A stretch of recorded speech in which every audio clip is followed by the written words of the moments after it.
रंजना, अगं काय विषय आहे. होम स्वीट होम म्हणजेच सुंदर माझं घर. अरे वा.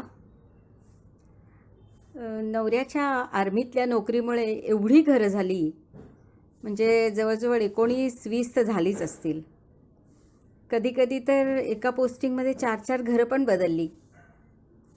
पण आत्ता मी घर घर हे म्हटलं की माझ्या डोळ्यासमोर मात्र येतो आमचा वाईचा, पंडितांचा पंडितवाडा.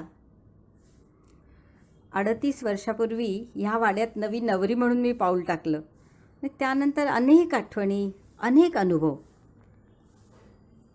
रंजू, तू विचारलंयस की त्या घराच्या सुंदरतेत तुम्ही काय बदल घडवलं. बापरे, अगं म्हणजे ती एक कादंबरीच होईल.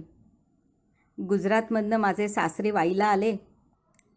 आधी त्यांनी वाईला वाड्याच्या 3ही मजल्यांना फरशा टाकल्या, टाक्या बांधल्या, अनेक गोष्टी केल्या. चुलत सासऱ्यांनी पूर्वापार असलेल्या गणपतीचं देवघराचं रूपच बदललं.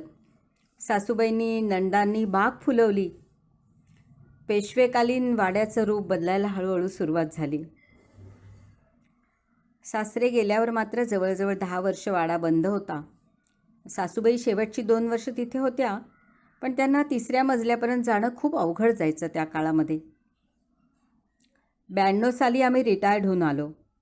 खूपच वाईट अवस्था होती तेव्हा वाड्याची, कारण त्या वर्षी प्रचंड पाऊस झाला होता.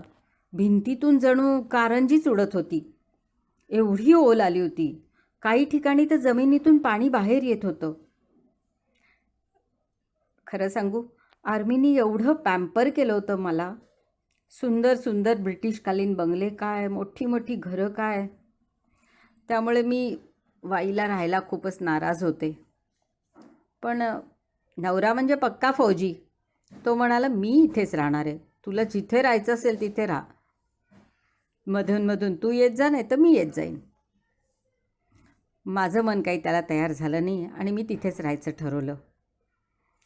92 साली म्हणजे काय सांगू, पेन्शन 5,000 रुपये, ग्रॅच्युटी, प्रॉव्हिडंट फंड 1,00,000 रुपये.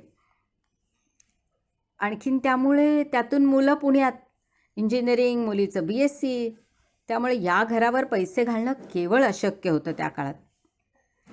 म्हणजे पहिली 5 वर्ष तर टॉयलेटसुद्धा बाहेर परसदारात होतं अशी आम्ही काढली. आणि मग मात्र जणू पंचवार्षिक योजना असावी तसे आम्ही दरवर्षी काही ना काही बदल करणं सुरू केलं. म्हणजे मातीच्या भिंती अर्ध्या अधिक पाडून बऱ्याच ठिकाणी वीटकाम केलं. रंगाचं जेव्हा काम काढलं तेव्हा ते अक्षरशः 3 महिने सुरू होतं. म्हणजे एक दिवशी तर मी नवऱ्याला म्हटलं, मी पळून जाते आणि कुठेतरी हिमालयात एकटी राहते, नको झालं आहे मला आता हे. कारण फॉल्स सिलिंग करायला लागलं. वरनं काहीही स्वयंपाकघरात दाणकन काहीतरी पडायचे, दगड, माती. त्यामुळे अर्ध्या भागात फॉल्स सिलिंग करायला लागलं स्वयंपाकघरात. आणि पुन्हा काय असायचं की बदल करताना जुन्या घराचा लूक तर अजिबात जाऊन द्यायचा नव्हता. त्यामुळे बरीच महायुद्धही व्हायची दोघांमध्ये. पण ठीक आहे, अशा तऱ्हेने हळूहळू त्या वाड्यानी सुंदर रूपडं घेतलं आणि आम्ही तिथे राहायला सुरुवात केली. 12 साली आता नवरा जेव्हा गेला तेव्हा मला तिथं मात्र काहीच करावं असं वाटेना. असं वाटायचं नकोच, तिथे आता काहीही बदल नको, काही नवीन करणं नको. पण 1 वर्षातच त्या वास्तूनं मला अक्षरशः हलवायला सुरुवात केली. गच्चीच गळायला लागली आणि इतकी प्रचंड, बेडरूममध्ये धो धो पाऊस असावा. मग काय परत काम सुरू. पहिले 7 दिवस ते त्या गच्चीवरचा लेअर काढण्यातच गेला. पण त्यानंतर मात्र तिथे पूर्ण कोबा टाकून मी सुंदर टॉयलेट ब्लॉक बनवून घेतला. विहिरीजवळ, अंगणात सगळीकडे मी वारली पेंटिंग करून घेतलं. अनेक बदल करत जायला लागले. आणि माझे सुप्रसिद्ध आर्किटेक्ट दीर आनंद पंडित नेहमी त्यांच्या विद्यार्थ्यांना मुंबईहून घेऊन येतात. तिथल्या खिडक्यांच्या रचना समजवतात, अनेक गोष्टी दाखवतात, तिथला लॉकर दाखवतात.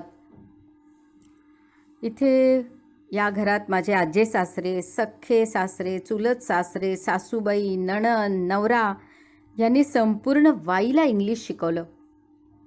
जणू भिंतीला कान लावला तर तडखडकड भाषांतर मला ऐकू येईल असं मला नेहमी वाटतं. माझे सगळे पंडित कुटुंब त्या वाड्यावर जीवापाड प्रेम करतं. त्या अंगणात माझ्या सख्या चुलत नंदांचे विवाह झालेत, पुतण्यांच्या मुंजी झाल्यात. गेल्या वर्षी माझ्या दिरांचा 80वा वाढदिवस वाड्यात झाला. मांडव, रांगोळ्या, पायघड्या, काय आनंद झाला असेल त्या वास्तूला. माझा नवरा मात्र गालातल्या गालात हसत असेल असं मला सतत तेव्हा वाटत होतं की बघ, दिलं ना, छान सुंदर घर झालं ना. साता समुद्रापलीकडे लंडनला असलेला माझा पुतण्या प्रद्युम्न नेहमी मला म्हणतो, काकी मी रिटायर्ड झालो ना की वाड्यात येऊन इंग्लिश शिकवणार आहे. न्यूझीलंडला असलेली माझी पुतणी सुरुची म्हणते, तू काही काळजी करू नकोस काकी, आम्ही आहोत ना वाड्यासाठी. माझं मन अगदी भरून येतं. खरंच मनाचा कोपरा सुखावतो. त्या वास्तूसाठी पुढील पिढीतले बलदंड खांब आता तयार होत आहेत म्हणून. अमेरिकेत असलेला लेकीचा वाईचा वाडा हा एक हळवा कोपराच आहे. तर लेक वाई म्हटलं की कामधाम सोडून आत्ताच निघूयात असं म्हणतो. रंजना, तू एक फोटो पाठव असं म्हणालीस, पण या वाड्याच्या कान्या कोपऱ्यात एवढं सौंदर्य आहे की मी अनेक फोटो पाठवते. खूप खूप धन्यवाद रंजू.